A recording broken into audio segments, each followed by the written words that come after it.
This is Bhagavad Gita 7.1, Knowledge of the Absolute. Shri Bhagavan Uvacha Maya Saktamanak Partha Yogam Yunjan Marashaya Asamshayam Samagramam Yatagyas Sitachinu. The Supreme Personality of Godhead said, "Now hear, O son of Pritha, how by practicing yoga in full consciousness of me, with mind attached to me, you can know me in full, free from doubt." Prabhupada's purport. In the 7th chapter of the Bhagavad Gita, the nature of Krishna consciousness is fully described. Krishna is full in all opulences, and how he manifests such opulences is described herein. Actually, I'm going to get my other microphone. I'll be right back.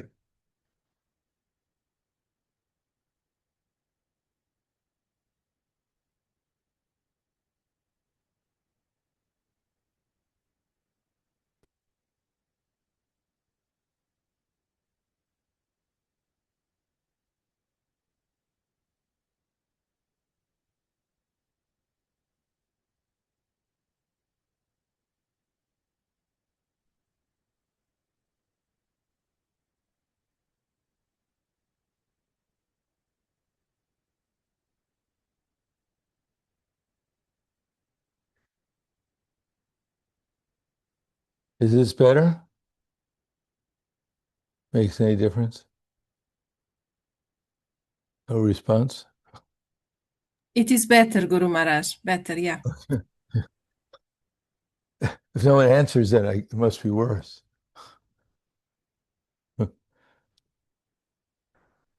He manifests such opulence is described here within. Also, 4 kinds of fortunate people who become attached to Krishna, and 4 kinds of unfortunate people who never become attached to Krishna are described in this chapter.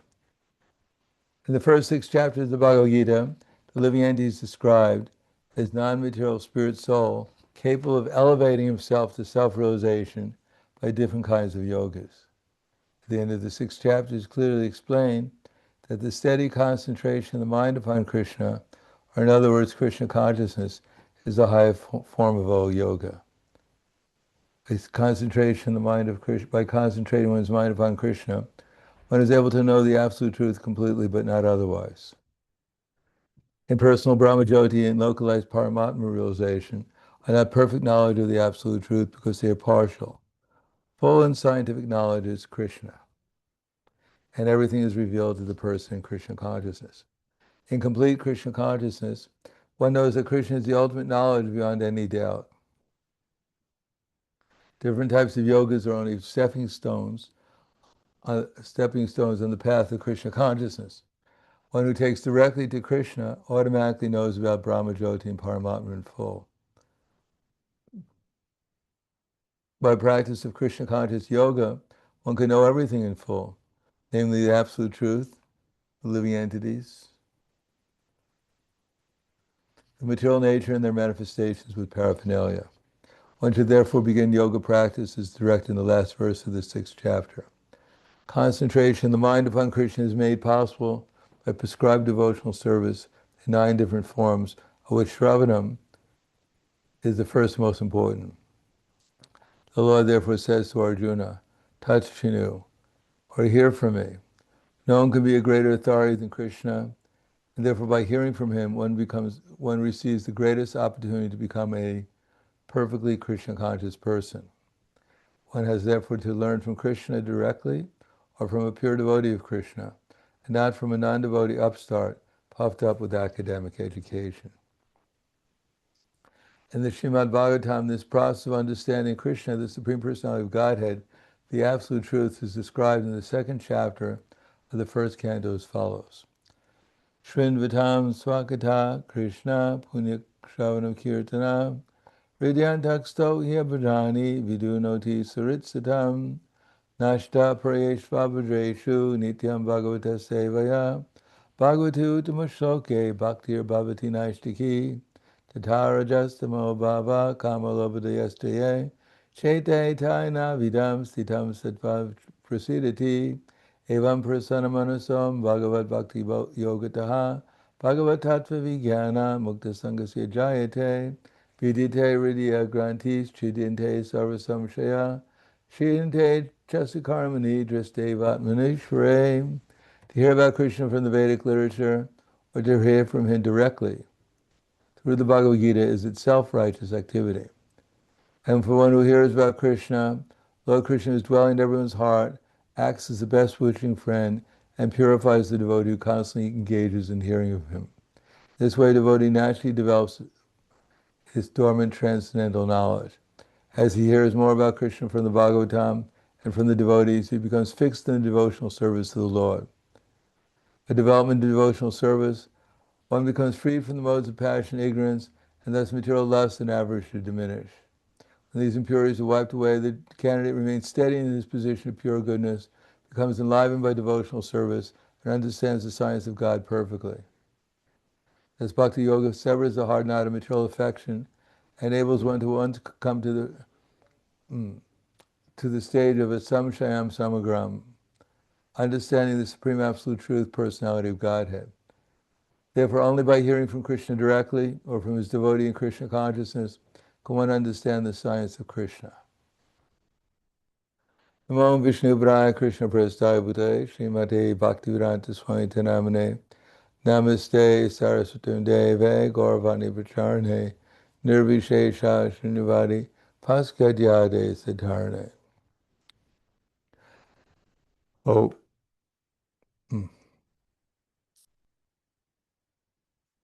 So here, this is the culmination of the 6 chapters before, which talk about the different types of yoga. Karma yoga, jnana yoga, Astanga yoga, and now we've come to bhakti yoga. There are 4 kinds of people 4 kinds of devotees or persons in the Varnashram system who are engaged in either karma yoga or jnana yoga. And then to transcend Varnashram, to come to the platform of Chaitanya Mahaprabhu, where he proclaims Naham Viprana Chanara Patira Naham Vapi Nasudro Gopi Bharatu Padakamalaya Dasa Dasa Anudasa. That I'm not a Brahmin, I'm not a Kshatriya, I'm not a Vaishya, I'm not a Shudra. I'm not a Vanaprastha, or I'm not a Brahmachari, or whatever else one may. That Gopi Bhartu Padakamalaya Dasa Dasa Anudasa. Neither a sannyasi, nor a brahmachari, nor a grihastha, nor a vanaprastha. I'm simply the servant of the servant of the servant of Krishna, who maintains the gopis in Vrindavan. So it's necessary to know something about karma yoga or jnana yoga, because this is the background by which we can become devotees of Krishna. As long as one is involved in karma yoga and jnana yoga, in other words, karma yoga is to work, but to have as Prabhupada writes in the Bhagavad Gita, in the 10th chapter of the Bhagavad Gita, when one knows that the goal is Krishna, but one is addicted to the fruits of his activities, he's said to be acting in karma yoga. When one knows that the goal is Krishna, but he takes pleasure in mental speculation to understand Krishna, he's said to be acting in jnana yoga. And when one seeks Krishna completely, then he's said to be acting in bhakti yoga or buddhi yoga. In other words, by the development of our intelligence, considering where we're at, just like Gajendra, he was suffering, and due to his suffering, he remembered, because when we're suffering, naturally we want to figure out how to end the suffering. No one who's suffering is trying to figure out how to suffer more. Everyone's trying to figure out how to suffer less. And therefore we have tried to see what our options are. It just so happened Gajendra was in the water with a crocodile on his leg for some 10,000 years or so. His relatives tried to pull him out of the water unsuccessfully. He struggled, but he was getting weaker and weaker. He figured, I'm going to lose pretty soon. The only option left, which is what usually people when they have no other option, they turn to God for the help. So he finally remembered, due to great anxiety, his past life as Indradumya, how he was worshiping Krishna, and unfortunately he was so much absorbed in worshiping Krishna, or fortunately, however you want to look at it, that Angira Muni, when he came there, Indradumya, who is Gajendra was formerly the king Indradumya, was so much absorbed in Krishna consciousness, he didn't even notice the sage Angira who'd come there, and therefore he did not greet him, or pay him any hospitality. Therefore Angira became very disturbed, and he cursed the king Indradumya, that since you're so indifferent to a sage, that may you become a dumb animal in your next lifetime. So fortunately the crocodile was biting on his leg, so Gajendra figured, I might as well, he remembered his former lifetime, and he remembered the prayer that he was praying to Lord Krishna or Vishnu, and therefore he decided, whoever is God, let him come and save me, who's ever the supreme. So he took one lotus flower from the lake that what he was in, he offered it to the supreme, whoever the supreme may be, and he was so sincere, because if someone's biting your leg for 10,000 years, you usually become pretty sincere about praying to God. So he sincerely prayed to Krishna, and Krishna came. Now, we hope no one winds up having an alligator biting on his leg, what to speak of 10,000 years. We don't have to come to that point of desperation before we suddenly sincerely pray to Krishna to help us. But sometimes that experience, it takes a lot of suffering before we realize that this world is a place of suffering, and that all our attachments to our body and things relationships in relation to the body, which causes us suffering, this is what we're most attached to. We think somehow or another, because we've heard, as a matter of fact, we've been fed this since we've been born, this idea that there's some persons, by some way, they can make a solution to the material existence, that we can live here happily forever. Of course, all the people who say like that, they always die anyhow. They're not very good examples for us to follow. Anyhow, but somehow or another, we're attached to this idea that there must be some solution. Of course, this is only due to the fact that we're all a little crazy, because we can see at every moment everything's changing, and we have no control over even one atom in our body. We can't tell one atom in the body, please, my dear atom, could you do me a favor for one day and not change? What to speak of anyone else listening to us? Even in our own body, even one atom doesn't listen to us. So if you feel like things are not within your control, you realize something, because nothing is in our control. So people who think that everything is going their way, they're in the most illusion. Maybe due to the past good desires and activities, maybe in this lifetime, things seem to be going their way. The only thing is that death always comes in front of us. And that's probably not the way that we were thinking was going to be the final. The final was that we were going to ascend into heaven, we were going to find God, and we were going to invite him off the throne, and we were going to sit there. But it didn't work that way. So Gajendra found out, because he was suffering. And then Dhruva Maharaj, he found out in a more positive way. He found out that through all his austerities, what he was looking for was actually not very valuable. A kingdom greater than that of Lord Brahma.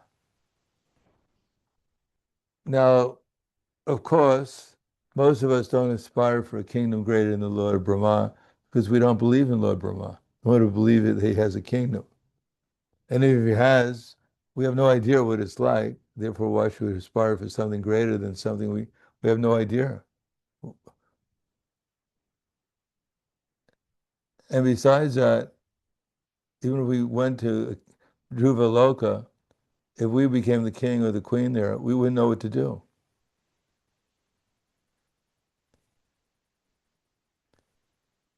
We'd ask if there's a good internet connection here. So keep in contact with my relatives. But I doubt whether there's any internet connection in Dhruva Loka. We'd be quite disappointed. And of course, the sages of Naimisharanya, they were interested in finding out what is the best remedy for the problems of Kali Yuga. And they were engaged in sacrifice. Unfortunately, when they were engaged in sacrifice, all they got was a lot of smoke. They were trying to do good, but they couldn't figure out what to do that would actually be good for Kali Yuga. Until Sutta Goswami came, and he just spoke the Srimad Bhagavatam. But by hearing Srimad Bhagavatam, their consciousness changed. Kali Yuga didn't change.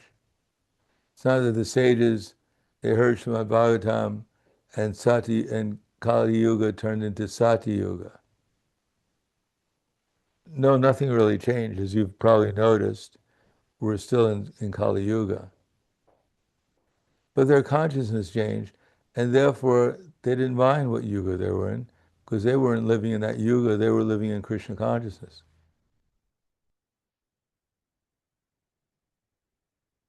Now, of course, as we can see Kali Yuga is progressing, we thought the leaders were a little not very honest or not very practical.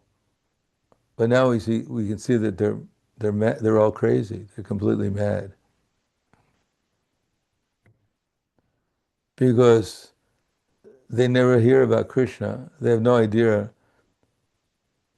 that they don't know that they're crazy. But because of the misdeeds of the people in general, they've been given leaders that are completely mad. So we can just understand what is the state of activities of the people who deserve such leaders. There's always a move to find out who's behind all the craziness that's going on. And people are talking about it all the time, at how these people are bad, these leaders are bad, this person's bad, everyone's bad. But they don't look in the mirror and see that they're also bad. They don't know what good and bad is. And if we told them that actually the real problem is you've forgotten Krishna, they'd think we're mad. Especially when they found out that Krishna is a cowherd boy in Vrindavan and he's herding cows eternally. They think we're completely crazy. We're worshiping someone, he didn't even graduate from kindergarten. He never went through finger painting. All he learned is how to herd cows. And even that, there's rumors that sometimes he even drinks milk. Could you imagine that? How degraded such a person is who drinks milk?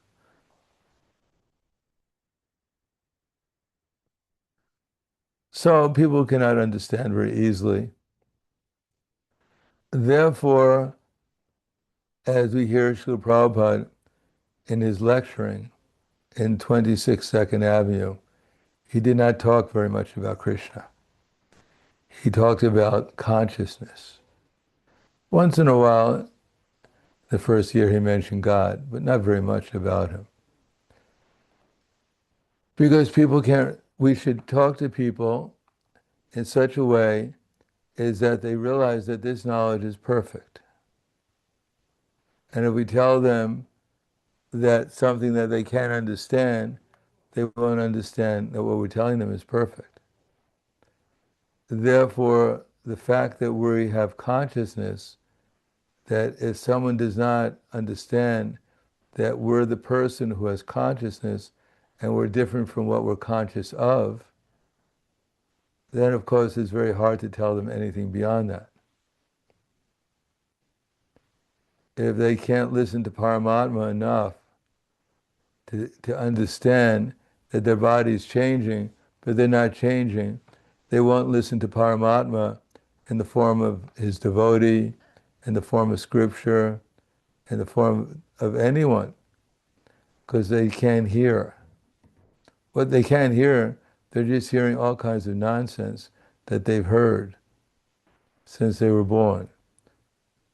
As soon as we're born, immediately the parents go, well, I don't know exactly what they do, but somehow or another in the course of time, they pinch the little baby and go, goo, goo, goo, goo, you're so cute.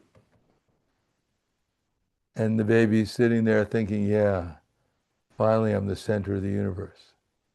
And everyone here is here to serve me. All I do is have to smile and everyone becomes encouraged. That my happiness makes everyone else happy. So now I finally realize I'm God. And may I stay here forever.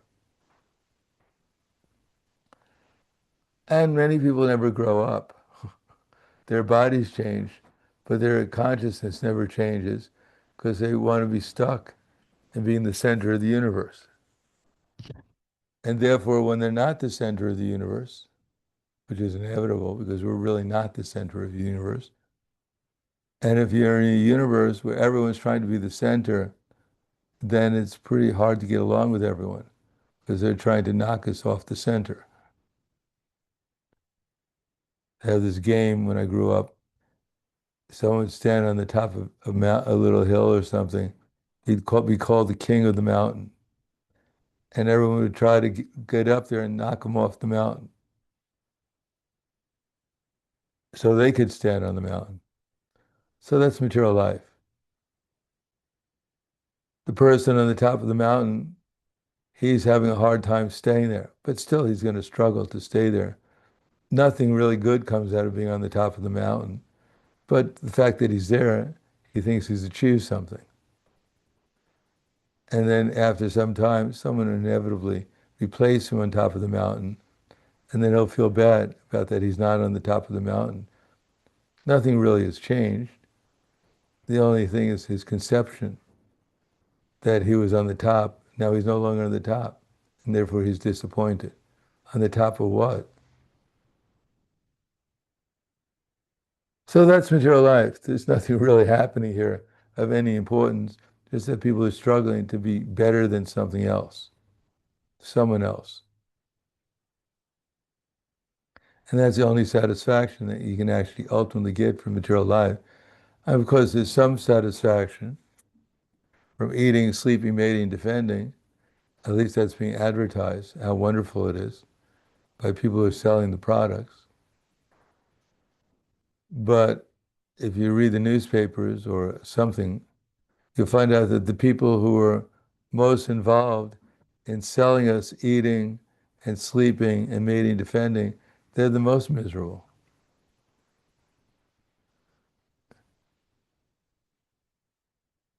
They're the ones who are always getting sick because they don't know what to eat. They can't sleep at night, take so many pills. They take a pill to go to sleep, take a pill to wake up, and then they take another pill to counteract the effect of the other two pills that they just took. And mating, if there was mating was they were so satisfied with mating, it's hard to know why they keep on changing wives. Or as I said before, one devotee said, I've been married for 40 years. And the other devotee said, well, that's amazing. And he said, yes, for 5 different women.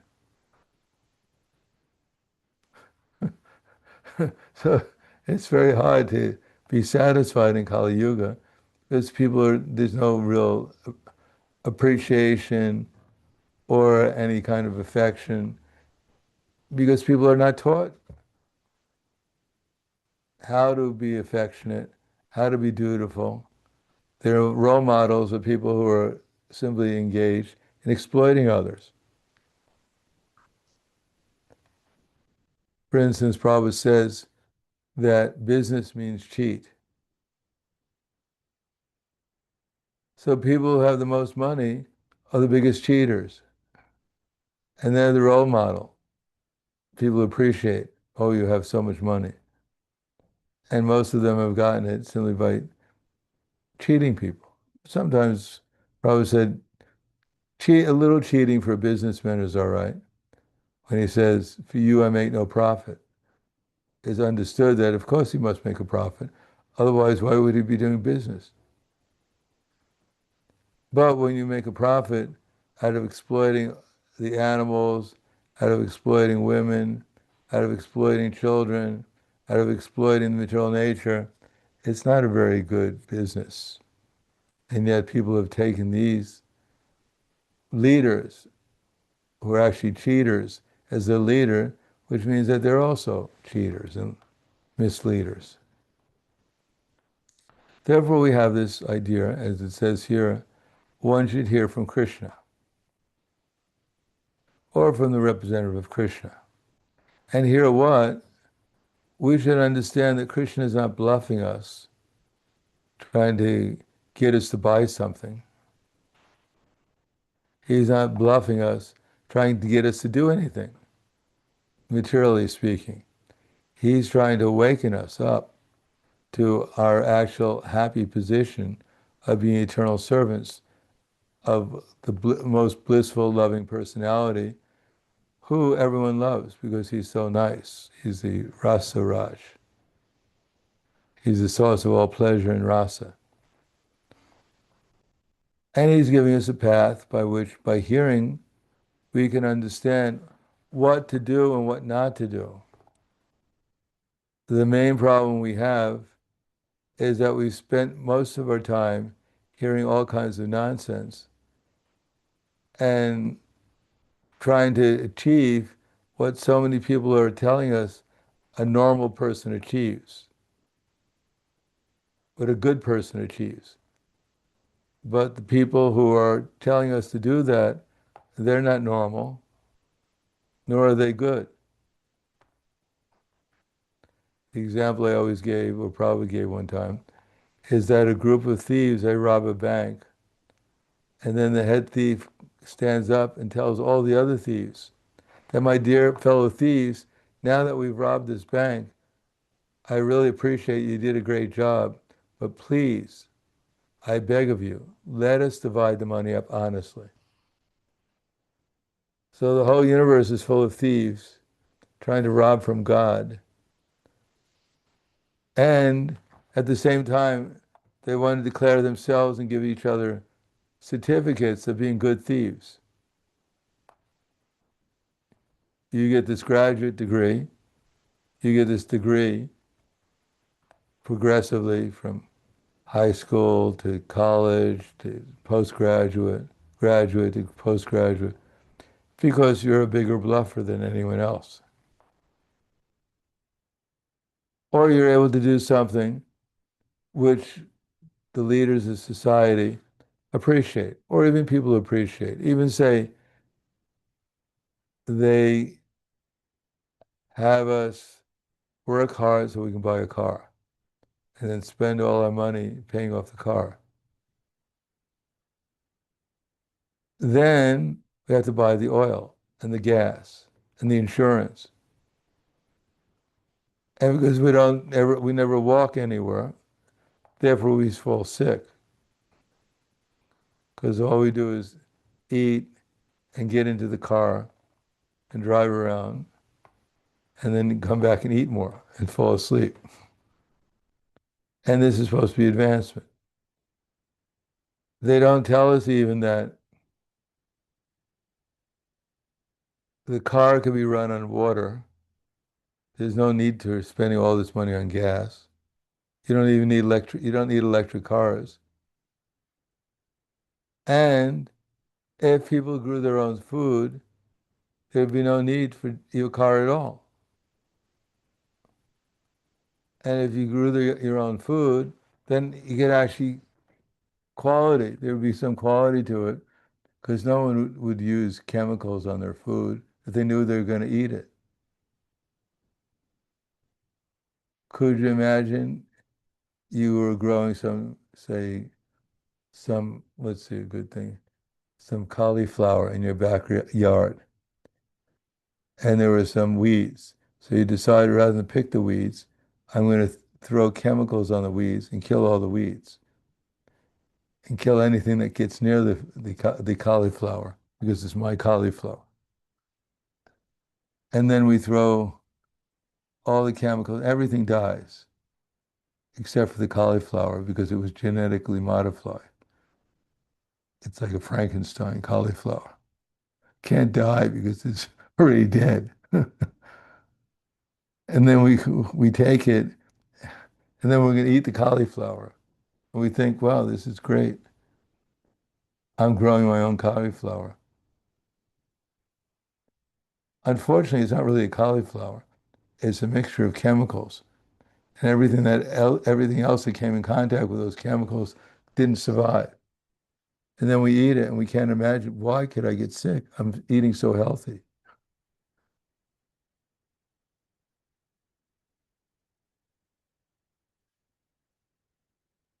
So, in other words, the real problem is that instead of actually understanding what the goal of life is, we've been misdirected to so many other goals of life. Rather than just peacefully hearing about Krishna and then practicing a very simple process of bhakti yoga, we've been meant to believe that there's so many alternatives, of which Krishna consciousness is just one of them. And the main falsity is that we're going to die because the body is already dead and it's changing all the times. So we can never say that the body was ever alive. And in one sense, it's disappearing at every moment and we're getting a new one. It's called reincarnation at every moment. Still, we think that to discover our eternity is not so valuable because we're hearing from so many people who are never heard, and even if they did hear how their body is changing, but they're not changing, they're not interested. They've been so misdirected, so bewildered and fooled that when they hear the simple truth, they'll even argue about it. And even if they believe they're eternal, they want to realize it, they don't think it's very practical. Or they take some process like hatha yoga, and they think they get closer to eternity if their foot gets closer to the ear when they put it behind their neck.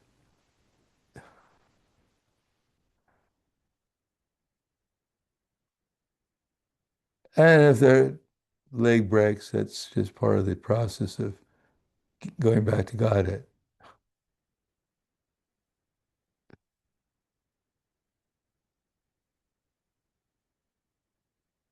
But the real fact is that the process is very simple.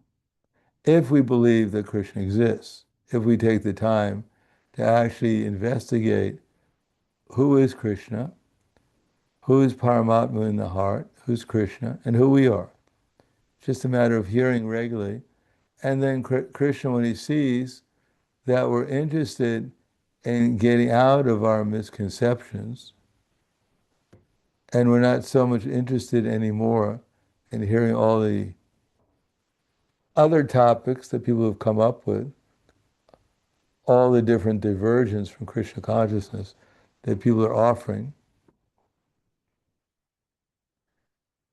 Usually it's one of the main diversions is the movies. As Prahlad Maharaj said, Punak Punas Charvata Charvananam. If anyone has watched a movie or remembers a movie, one will remember that it is simply the same thing over and over again.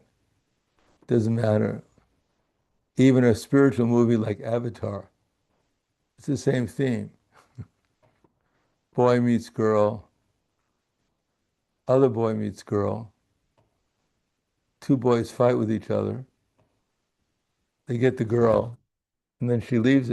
She leaves the winner to go to another boy, and the two people run away with each other, and they live happily ever after until they have to pay the bills. And since they don't work, they have no money. But they don't show that part of the movie.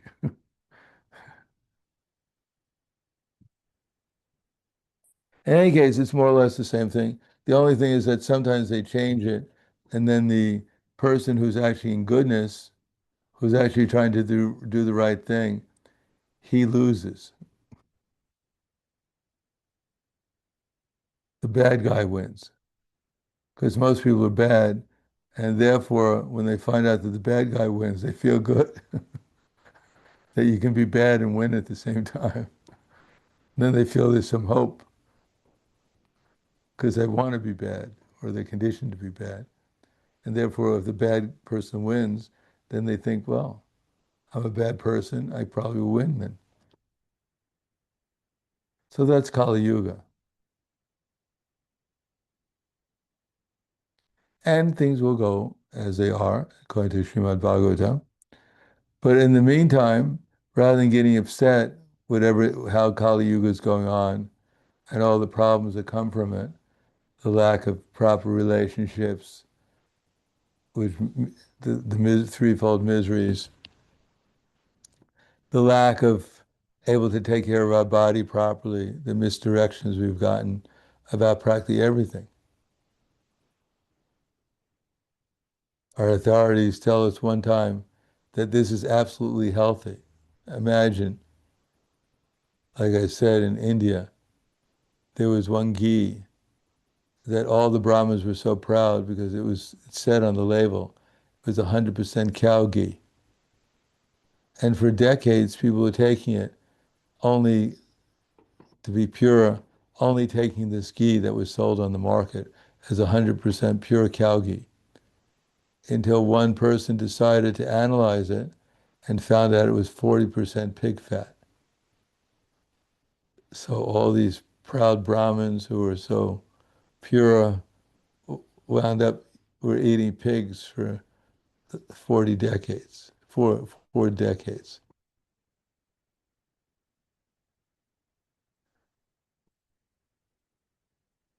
So rather, of course, we should check and make sure what we're doing is proper. But in Kali Yuga, we can't expect that everything's going to go the way we'd like it to go. But this is all meant to help us take seriously Krishna consciousness, because that's the only thing that will actually go properly. As much as we actually apply our minds in Krishna consciousness, then the result will be positive. And anything else we do, not only will be temporary in Kali Yuga, but it'll be very disappointing. Not only the fact that it's temporary, but the fact is usually everything is completely the opposite of what it's supposed to be. Take the United States, where every year, every 4 years, they elect another president, and every 4 years, like every other country, they find out that everything he said is exactly the opposite of what he does. Better the president says, in the next 4 years, I'm going to start every war I can, because then there's some hope maybe he'll do the opposite. But when he says, I'm going to create peace all over the world, then you know we're all in trouble.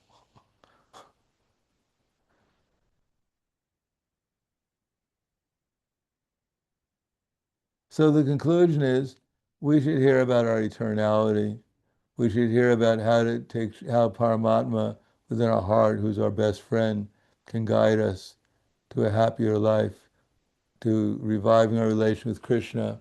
And simultaneously, Krishna is not only the controller of everything, which is nice, but also his enjoyment is unlimited and the more we help him enjoy, the more unlimited our enjoyment becomes. And at the same time, he's the best friend of everyone. He's the well-wisher of everyone. And only those who are actually experiencing Krishna consciousness can actually become genuinely the well-wisher of anyone else, and including themselves, their real selves. Therefore, Krishna will begin to explain this in this first verse of the 7th chapter, how we can learn how to hear about Krishna. Because if we hear about Krishna, then we'll associate with Krishna. And as Prabhupada explains here, that we can't get an experience of hearing about Krishna unless we find out someone who's actually practiced and who's gone through the process and he knows how to hear about Krishna.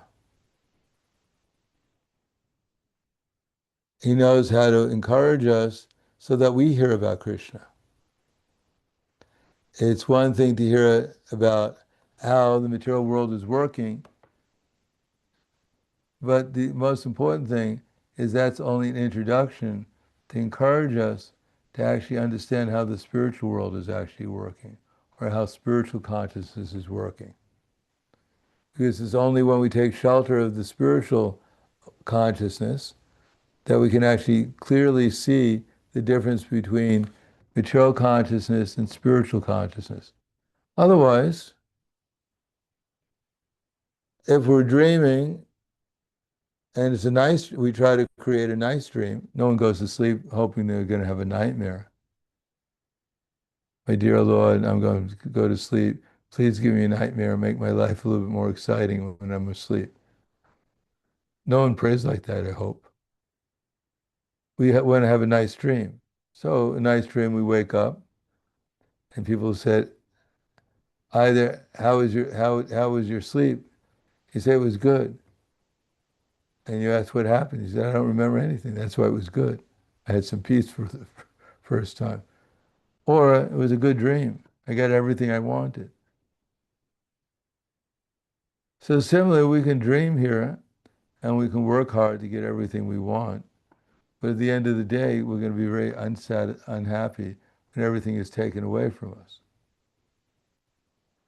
Therefore, while we're dreaming here about trying to maintain ourselves, at the same time we should wake up by hearing about Krishna so that we gradually understand things as they really are, so that this distraction of trying to create a nice dream rather than a bad one won't be so much important to us anymore when we wake up and find out what the real reality is. It's the fact that if we're dreaming and a tiger comes and bites our leg, it's very unpleasant.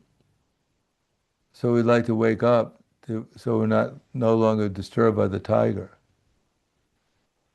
So that's good. But if someone in our dream sees that a tiger is biting us and comes with a whip and hits the tiger and gets him off our leg, we're still asleep. So similarly, if we wake up to Krishna consciousness by hearing about Krishna, because there's no difference between hearing about Krishna and associating with Krishna, and hearing about Srila Prabhupada, and hearing how he's Krishna conscious, how he became Krishna conscious, how he acts in Krishna consciousness, how he is instructing us to become Krishna conscious, then if he's there, then we have all protection on the spiritual platform. And therefore our business, whoever we are, is to remember that we're dependent upon Krishna for anything, upon Srila Prabhupada, to help us understand Krishna, to become conscious of Krishna. And therefore, whoever we are, we try to encourage everyone, all the devotees, to take up the process of Krishna consciousness by remembering that the process of Krishna consciousness has been given to us by Srila Prabhupada and our acharyas, and that as much as we accept that in service to them, then we can give that to others too.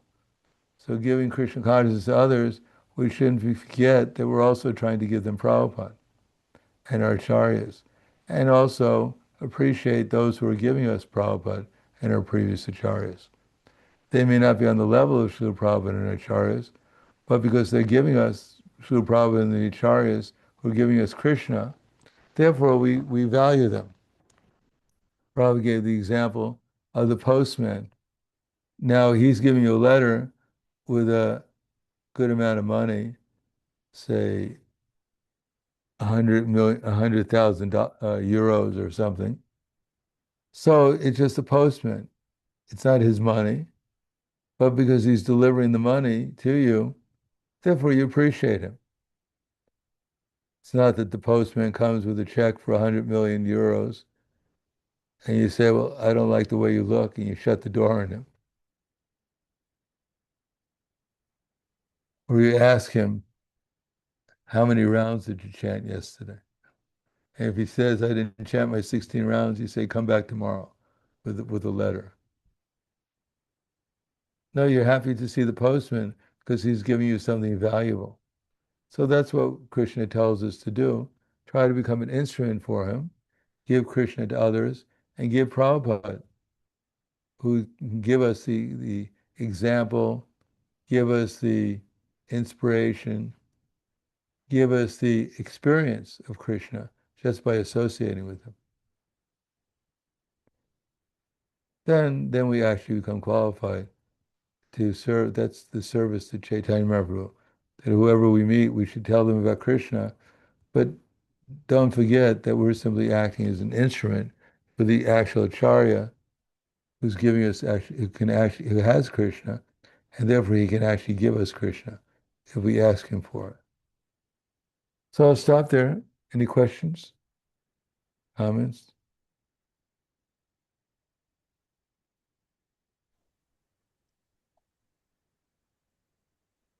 Yes, Shri Ananga Manjari Devidasi. Hare Krishna, Guru Maharaj. Hare Krishna, dear God family. Thank you so much for your class, Guru Maharaj. I have a question, but rather, I would like to ask you, Guru Maharaj, if you could please tell us a bit about your experience with Srila Prabhupada, and I mean, how did you feel the desire, let's say, in yourself to renounce everything and serve Srila Prabhupada? How that click happened? Well, I didn't really plan on it. I mean, I I was living in Buffalo in 1968, and one day after the only lady I ever spent any time with, I decided I wasn't, she decided, and we decided we weren't going to spend time with each other anymore. Then I decided I had to do something. So I decided to go down uh, to the cemetery because Buffalo, New York. The nicest place is the cemetery. Can imagine what the rest of it is like. Because in the cemetery, there are actually trees, there are plants, there are flowers. So I decided to go down there.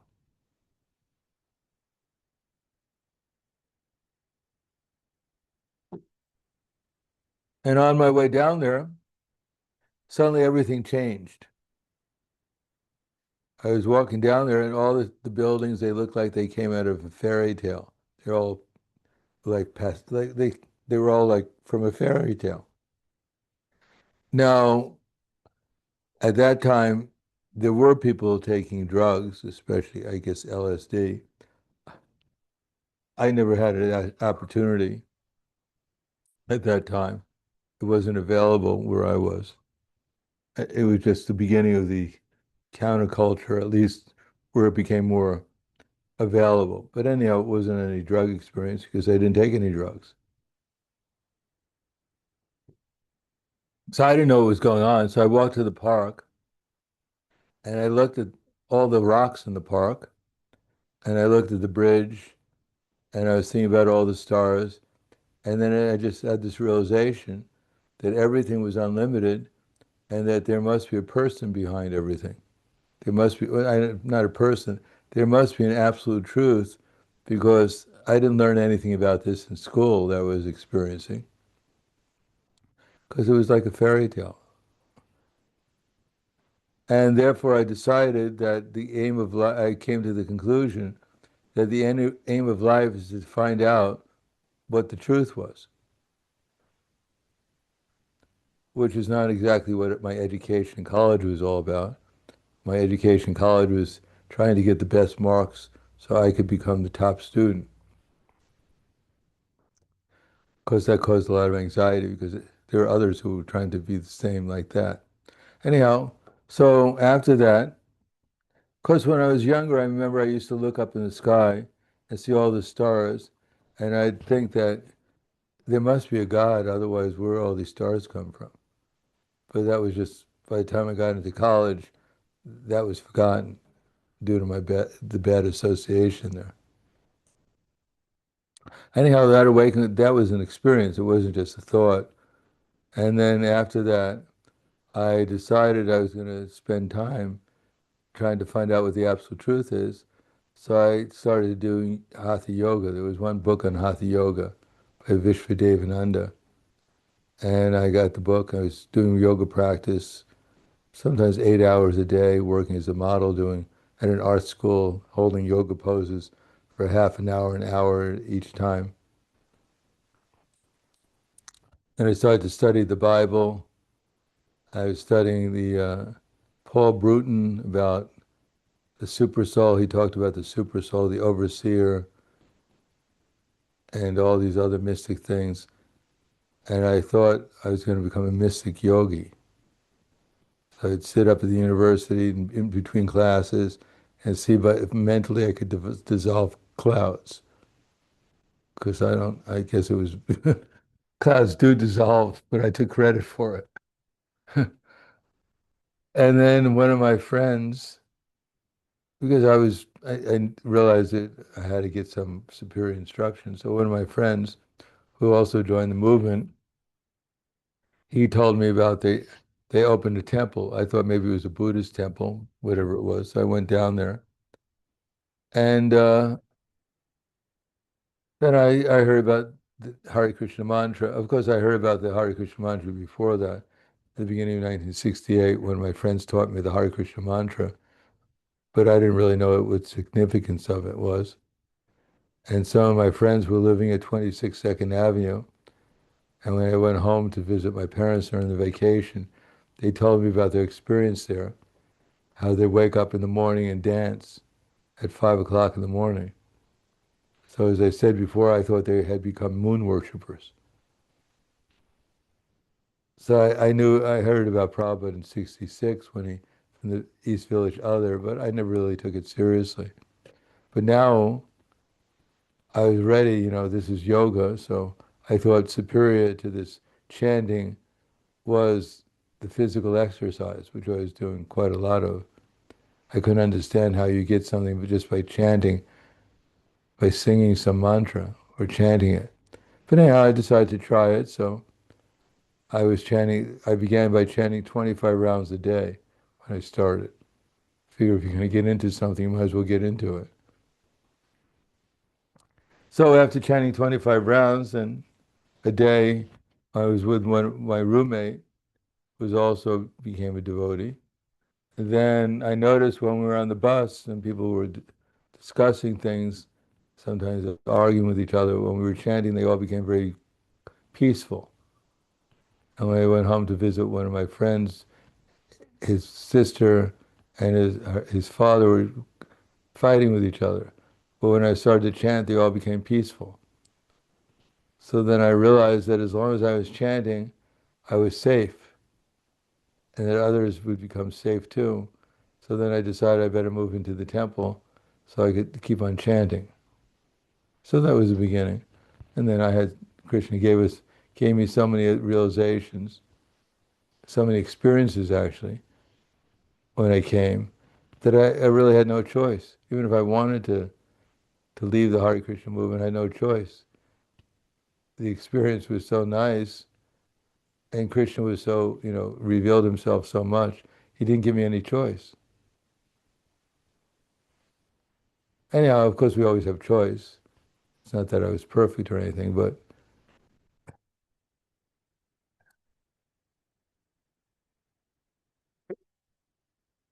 it was pretty clear what at least at one point, at some point, the aim of life, what it was and how to achieve it was pretty clear. Although I'm still cause this reluctance to actually work seriously. But anyhow, it's gradual development. Does that answer your question? Yes, thank you so much, Guru Maharaj. Thank you. Hare Krishna.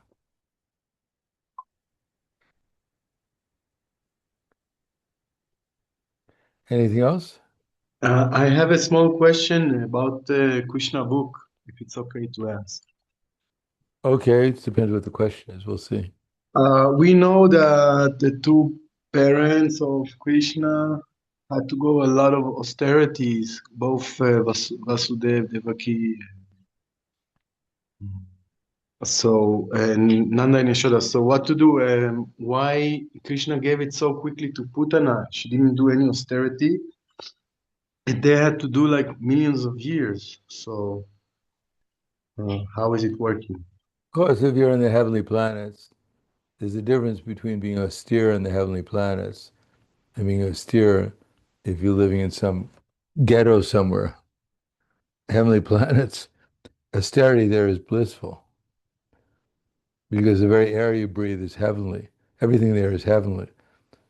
So rather than getting too much absorbed in the heavenliness of living in the heavenly planets, you have to do a little austerity so you don't become overwhelmed by this so-called happiness of heavenly life. Now, if you're living in the ghetto, you don't have to do so much material austerity, because you're already austere. It is very austere, the environment. Chanting Hare Krishna is enough. Now, as far as Putana, if we become envious of Putana, because apparently she didn't do any austerity except for coming around Vrindavan poisoning the children. But that's not how things work. Nothing happens by accident. No one gets a free meal here, spiritual world. Putana, as it says by Acharyas, in her previous life, there are different Putanas, by the way. This is Nitya Lila, so Krishna comes once in a day in Brahma and more or less has similar pastimes in each day, but they're slightly different. So in some pastime of Krishna, that Putana previously, well, first of all, she was previously in Ramachandra's pastimes, Surpanaka. And the previous to that, she was Bali Maharaj's either sister or daughter. So when Vamanadev came to the arena to perform sacrifice, Bali Maharaj's daughter or sister, depending which millennium it is, which pastime, she fell in love with Vamanadev and she wanted to become his mother. And when Vamanadev took all the land away from Bali Maharaj, that same sister of Bali Maharaj, or his daughter, became very angry and wanted to kill Vamanadev. And the desire was quite intense. I guess she came back as Surpanaka. She didn't quite make it. So desire was still there, so Krishna arranged it, his pastime in Gokula, that the same Bali Maharaj's sister or daughter came back as Putana. Her desire to kill Krishna was still there, but she came in a form of his mother. So that desire was also there. So when Krishna killed Putana and sucked out her poison along with the milk from her breast, then the result was that because she was drinking, uh, Krishna was drinking her milk from her breast, Therefore, he sucked out her poison, and the only thing left was her desire to become his mother.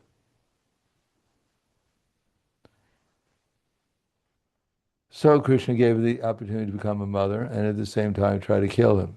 So when she unable to kill her, therefore, due to contact with Krishna, she became purified, and her natural desire to become Krishna's mother, which is in the background of the whole time, fully manifests itself.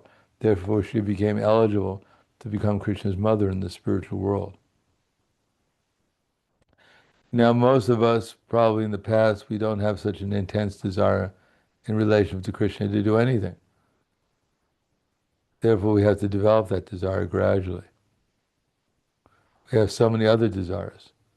Bali Maharaj's sister or his daughter, there was no internet at that time.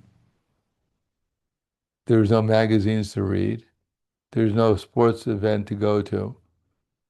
The whole thing was yajna. And the center of the yajna was Vamanadev. And therefore our whole attention was focused on Vamanadev, for good and bad. And therefore such an intense desire was later rewarded that she became a mother. Now if you want to wait till the next Satya Yuga, whenever Vamanadev appears, and hope to become the sister or the daughter of Bali Maharaj, and go through the whole process of becoming Surpanaka, and then becoming Putana. But Maharaj Suranapaka was Kubja, not Putana. She became Kubja. That's what they say. Okay. Kubja. Because Kubja, anyhow, one or the other. Where she said that she became Kubja? She became Kubja, and then later she became Kazi Mishra in Lo Chaitanya Lila. It's, I think it's well known. I don't know. That's what I know. Maybe I'm wrong, but that's what I know. She became Kazi Yeah. Mishra, like Krishna fulfilled her desire, but as a man, like she wanted to marry him, and then he didn't want to marry her as Ram, but he went to visit her as Kubja. Oh yeah. So many pastimes. In any case, somehow or another, they came in contact with Krishna after some lifetimes. And that's how they became eligible to go back to the spiritual world. But Putana was definitely the Bali Maharaj's sister or daughter in her previous lifetime. Yes, Agnihotra.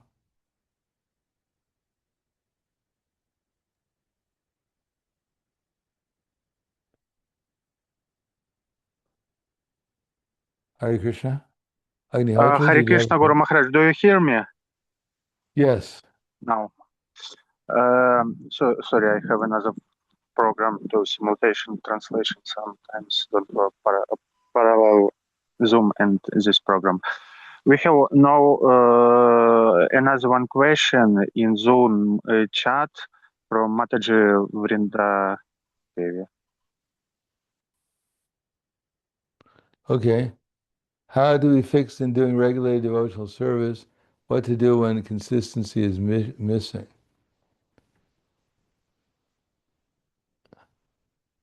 Well, it's a question of experience. They say sometimes if you do something for 30 days or something like that, then it becomes a habit. Now, most of our habits, good habits or bad habits, they develop gradually, but it takes some determination. So determination is by choosing to stick to the habit, we could say. And at the beginning, there may not be so much we hear about what the future would be, how bright the future would be if we stick to the habit. Now, our habit of doing sadhana bhakti, that which in the beginning may be bitter like poison, and at the end of like nectar, which awakens one to self-realization, is said to be happiness in the mode of goodness. So in the beginning, we have to have enough background, enough encouragement that we're going to we're going to stick to the process for at least enough time it becomes a habit. And once the habit becomes fixed, then even we deviate sometimes, but it's because it was a habit. When we come back to it, then we start where we left off. And then it becomes clear that we should develop that habit. So it's the same thing. People have bad habits or good habits, but the best habit is when we actually get free from anxiety. We actually get some intelligence, how to relate to people in a more Krishna conscious way, how to do things where we don't waste our time, that we do things that are productive, and especially the most productive things are the things that are going to help us realize who we actually are, who our friend is in our heart, who's guiding us. Take shelter of him, because he'll never go wrong in terms of helping us. And that the goal is so wonderful, that Krishna is so sweet, he's so loving, he's so friendly to us, he's so affectionate to us, that we realize him a little bit, then we realize that all these other things are just like, sometimes they're valuable as much as they help us become Krishna conscious. And even the bad experiences are just meant to discourage us from chasing after things which are not very productive and which cannot actually help us very much. So our disappointments are good for us, and our experience, if we practice Krishna consciousness, if we get something positive, some happiness, some enlightenment, then that will encourage us to go on and on. So we should pray that we stick with the process, and we do it in such a way as we get some experience, some positive experience from it. But if we keep on we keep on listening to our mind, telling us that we're not a good person, that we deserve to suffer, it's just a waste of time listening to that nonsense mind, telling us all kinds of nonsense things, because we're not this body. We're not supposed to be here.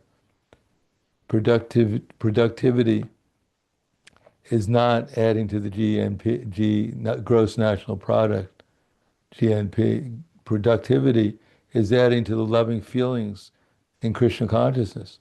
That's what people want, is love and affection and appreciation and doing something which is valuable, that is actually helpful to people, gets them out of the imprisonment of the material miseries of material existence.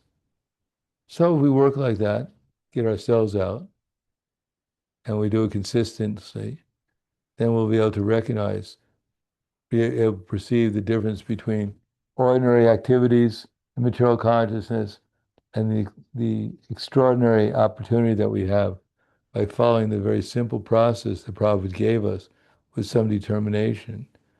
And then especially it's nice when we get some reciprocation from Prabhupada, or we get some reciprocation from Krishna, or from their devotees, some encouragement to go on, some appreciation for the positive things we're doing in Krishna consciousness.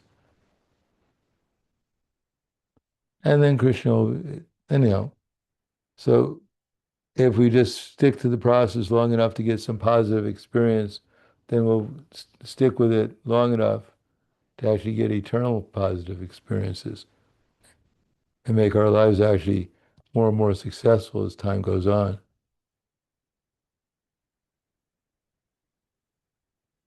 So Prabhupada said the most important thing is to chant 16 rounds without offense. And if we try to do that, we just try to do that, then Krishna will give us the intelligence a little bit more every day how to do it. And that's encouraging.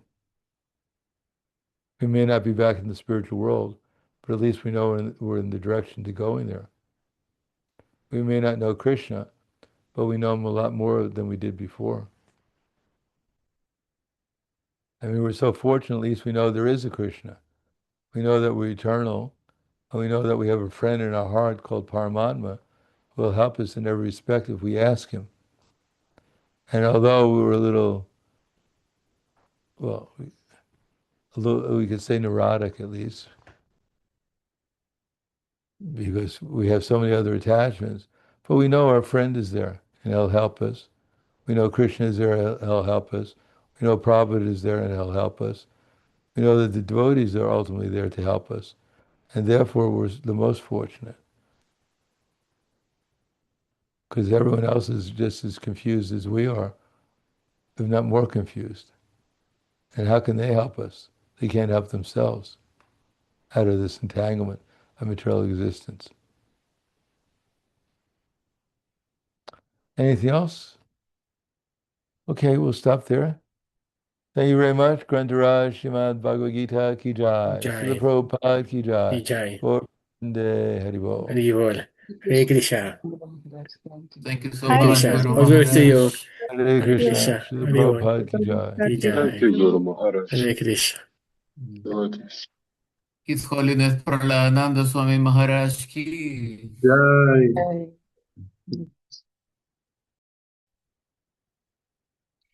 Gracias, Kumari. Thank you so much, Kumari. Thank you so much, Vaishnavas and Vaishnavis. Have a lovely week. Hare Krishna. Hare Krishna.